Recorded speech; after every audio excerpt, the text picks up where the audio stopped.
Hi, I'm Chelsea from BBC Good Food and I'm going to show you how to make our best spaghetti bolognese. First thing, we want to get our heat on. A nice medium-high heat is good for this as we're going to fry our bacon. Just add a bit of olive oil to the pan and let that heat up. I'm just going to add this bacon now and cook it until it's nice and golden and crispy for about 10 minutes. I'm just going to reduce the heat slightly. Our bacon's nice and brown, so I'm going to add our onion, carrot, celery, garlic and rosemary.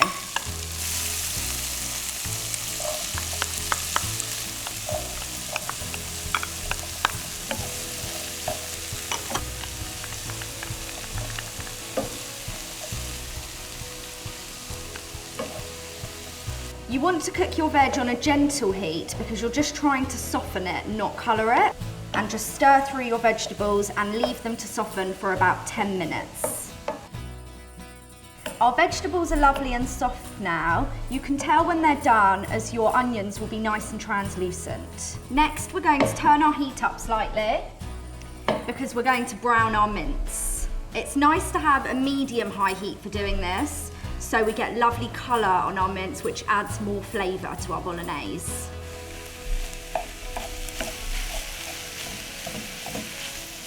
Keep stirring until your mince is lovely and brown. Our mince is all brown now, so we're going to add our plum tomatoes, our oregano, basil and bay, our chilli, our tomato puree, our stock cube, cherry tomatoes and red wine. If you don't have whole plum tomatoes, you can always use tin chopped tomatoes if you have them in the store cupboard at home. I've added some chilli to the bolognese to give it a bit of a kick, but if you don't want to, you don't have to.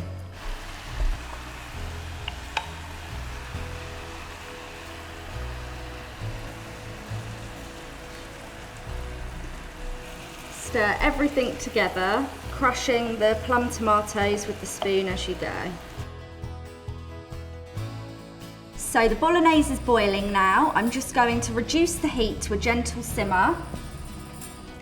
Cover it with a lid and leave it to simmer away for about an hour and 15 minutes until the sauce is lovely and rich.